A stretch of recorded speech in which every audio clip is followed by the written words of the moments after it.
Bismillahirrahmanirrahim. Assalamualaikum warahmatullahi wabarakatuh.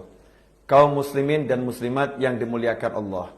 Alhamdulillah, kita berada di bulan Sya'ban yang dimuliakan Allah Ta'ala.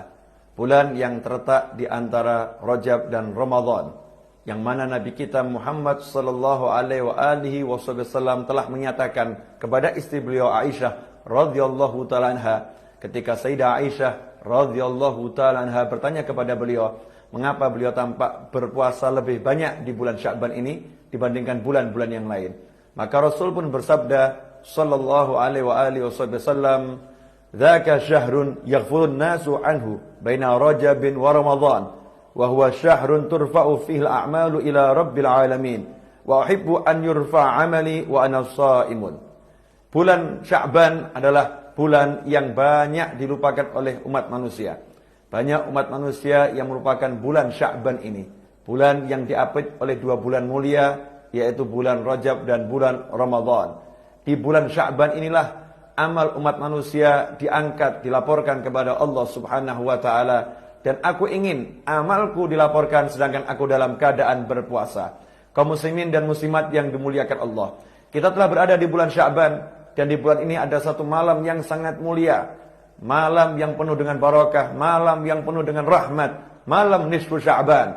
Para ulama rahimahullah di seluruh penjuru dunia mengajak umat Islam untuk di malam nisfu Sya'ban berbondong-bondong mendatangi surau, langgar, masjid, musola, berdoa, berzikir, berkumpul untuk mengingat Allah Subhanahu wa ta'ala. Karena itu, mari di malam nisfu Sya'ban di bulan ini yang insyaallah jatuh pada hari Kamis malam Jumat 11 Mei, kita semua mendatangi surau, langgar, musola, dan terutama masjid untuk berkumpul, berdoa, berzikir kepada Allah Subhanahu wa ta'ala. Manfaatkan malam itu untuk menyongsong Ramadan. Manfaatkan malam itu untuk menggapai ampunan Allah Subhanahu wa ta'ala. Jangan sampai kita lupakan malam yang mulia ini. Karena dalam suatu hadis, Sayyidatuna Aisyah radhiyallahu ta'ala anha pernah suatu malam mencari baginda Muhammad SAW yang hari malam itu tidak ditemukan di samping tempat tidurnya.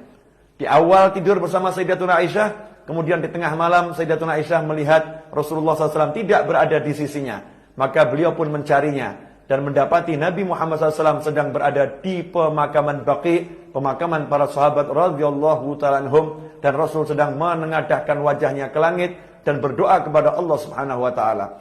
Kemudian Sayyidatuna Aisyah pulang ke rumah dan Rasulullah SAW kembali ke rumah. Rasul pun menyatakan kepada Aisyah dalam hadis yang panjang, di akhir hadis Rasul menyatakan bahwasannya malam itu adalah malam yang mulia. Rasul Muhammad sallallahu alaihi wasallam bersabda, "Innallaha azza wa jalla yanzilu lailatan nisfi min Sya'ban ila as-sama'id dunya yaghfiru li aktsara min 'adadi sya'ri ghanami kalbin." Sesungguhnya Allah azza wa jalla pada malam nisfu Sya'ban Allah turun ke langit dunia. Artinya Allah mendatangi hambanya dengan rahmatnya, dengan ampunannya.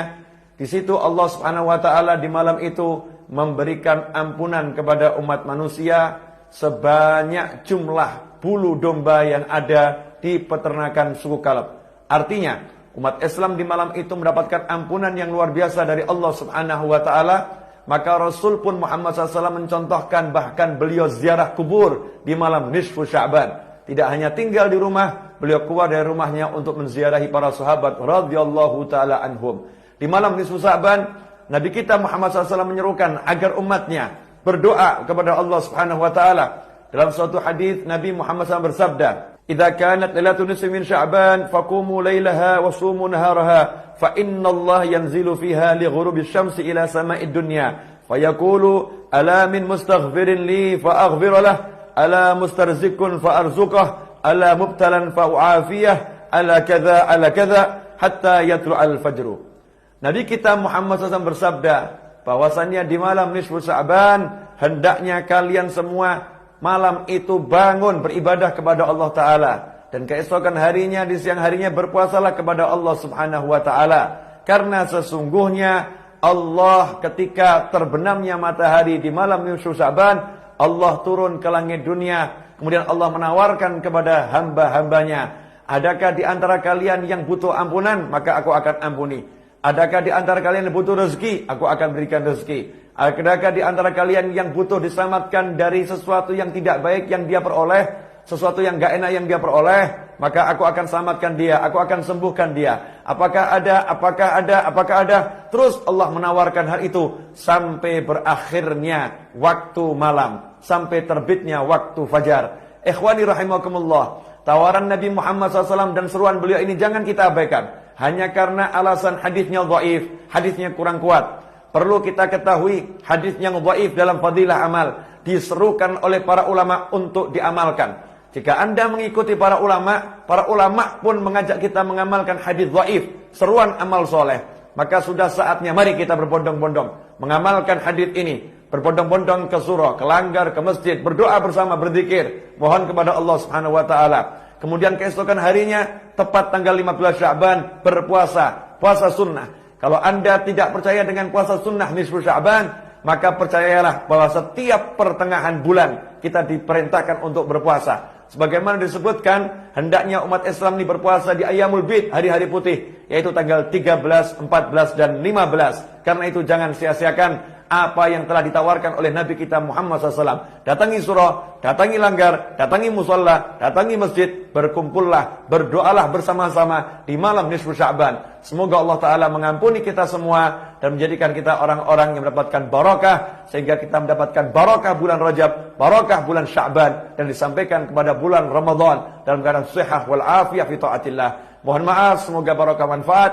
Wassalamualaikum warahmatullahi wabarakatuh.